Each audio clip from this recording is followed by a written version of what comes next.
Hey, how you doing? This is Craig back from StopDrinkingExpert.com. Welcome into the Wednesday video.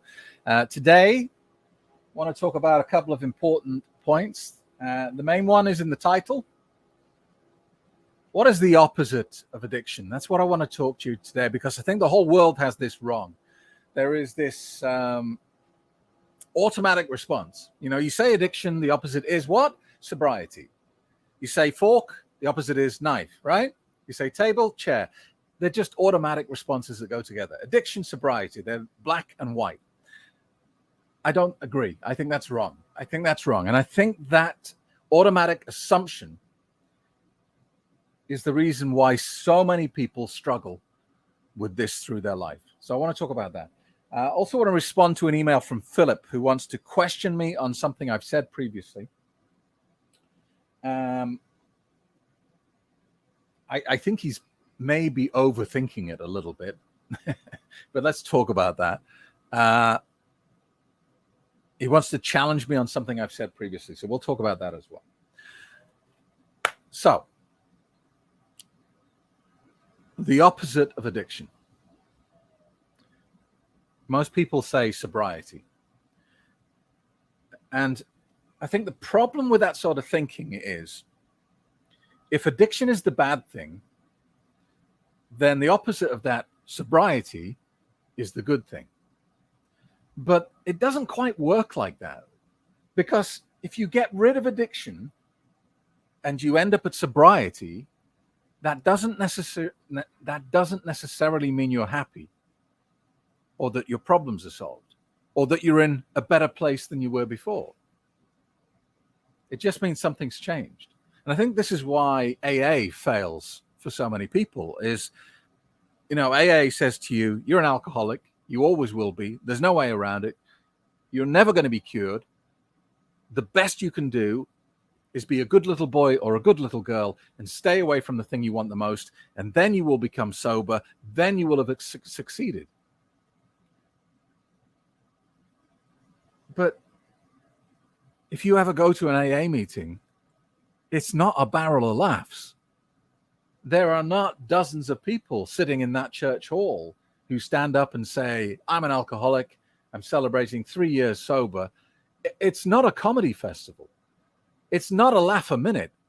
It's a god-awful, depressing environment, if you ask me. Now, I've been to AA physically, and I've done it online.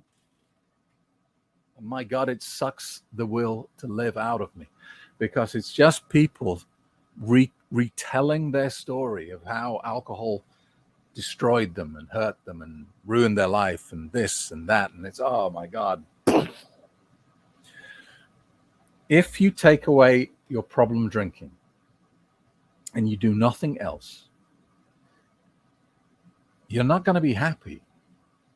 It's not like you stop drinking and, hey, presto, all your problems disappear. Now, it's very easy to be a problem drinker and to look at your life and say, all my problems are caused by alcohol.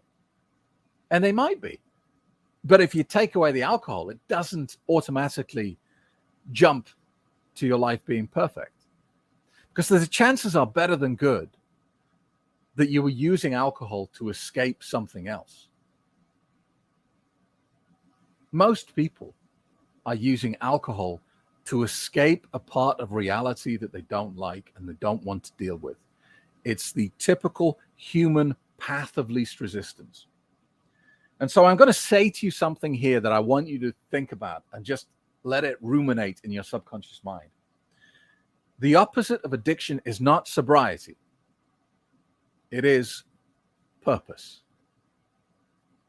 When you remove the alcohol, it gives you the clarity, energy, focus, and brain power to first of all assess your life, to look at every aspect and component of your life and say, this works and that doesn't. I need more of that and less of this, to rebalance your life, to establish harmony. And also it gives you the time and energy and passion and freedom to pursue the life that you want to. And the most powerful question I think I can ask you here and now is, what do you want? What do you want from life that you're not currently getting? Think about that question. And I guarantee you that if you're still problem drinking, as in drinking daily or binge drinking at weekends and things like that, the alcohol is stopping you getting that answer. So the secret to lifelong happiness is not to be a dry drunk, to be sober but miserable, but to leave behind the problem drinking and find purpose in life. Important point. All right. Let's move on. Let's talk about Philip's email here. Hi, Craig. You said in one of your previous YouTube videos that your wife was lucky, because she only had about 4 or 5 glasses of wine a year. You know what, though? That changes. That changes when we have visitors. I've noticed that. My daughter and her boyfriend were here with us a week ago. My wife has never drunk so much. I've never seen her with a hangover before. Anyway, does that mean that in some capacity there is a benefit to drinking alcohol and that you wish you could do the same? Maybe I am in the middle of you and your wife, so to speak, but the fact that alcohol is a poison, is that not enough to see even a single glass as a benefit? Let me read that again. The fact that alcohol is a poison, is that not enough to see even a single glass as a benefit? I don't really understand what you're saying, Philip, but I'm going to guess at it. Look, when I say that my wife is lucky that she only has 4 or 5 glasses of wine, I don't mean that she's lucky that she can drink 4 or 5 glasses of wine a year. I mean, she is lucky that this isn't an issue for her. You know, nobody would be watching this YouTube channel if they drank 4 or 5 glasses of wine a year. You probably wouldn't even be here if you were drinking 4 or 5 glasses of wine a month, because it wouldn't be on your radar as a problem. It would be just something in your life. Never causes you any problems, never, lingers in your thoughts. You never start doubting yourself or questioning yourself because it's such a minor, insignificant part of your life that you don't even give it any attention. It's like, tell me exactly to the specific number, how many times a year do you cut your toenails? You probably don't have a number ready to go, do you? You might say something like, well, it's probably once every 2 weeks, or it's once a week, or once a month. But you won't have a number ready to go to answer that question, because it's not important, is it? It's just something that you do every now and again, and it doesn't cause you any problems. You don't spend a lot of time thinking about it. It's just something that's there in the background. And so when I say that my wife is lucky, I mean, for her, alcohol is a background issue. It's probably no more significant to her than her consumption of chocolate. In fact, probably chocolate is more of a consumption for my wife than wine. But you see what I mean? It's just one of those little things in the background. So I'm not saying that I'm envious of my wife because she gets to drink 4 or 5 glasses of wine a year. I'm saying I'm envious of her that she never had to have this conversation. She's never had to buy a book on, do I have a drinking problem? She's never Googled, am I an alcoholic?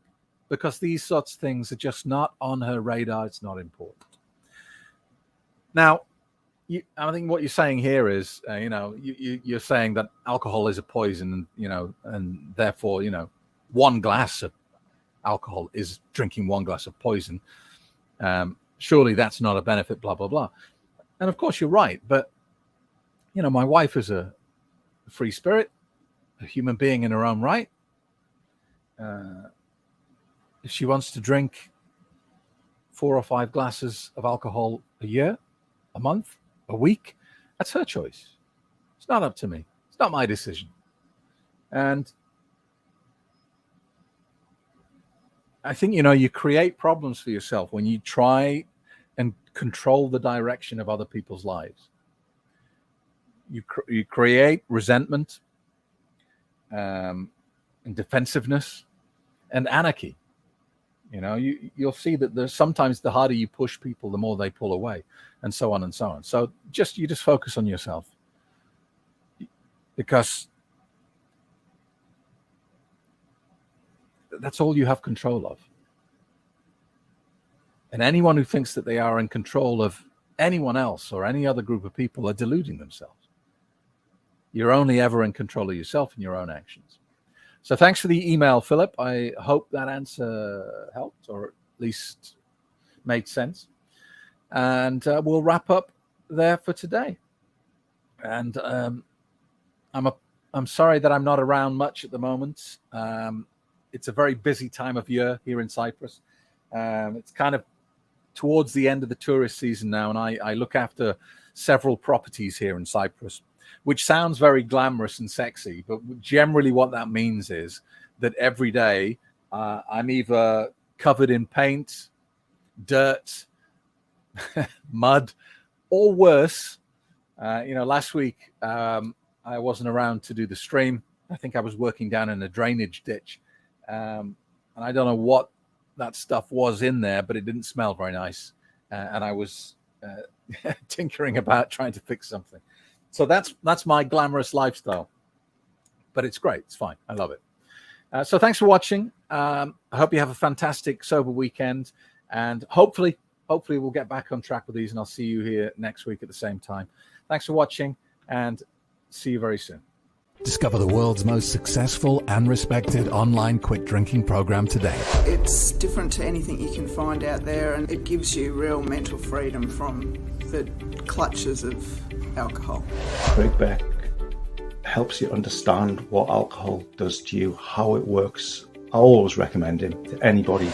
It's just so worth it. Why did I waste all those years? Are you finally ready to take action?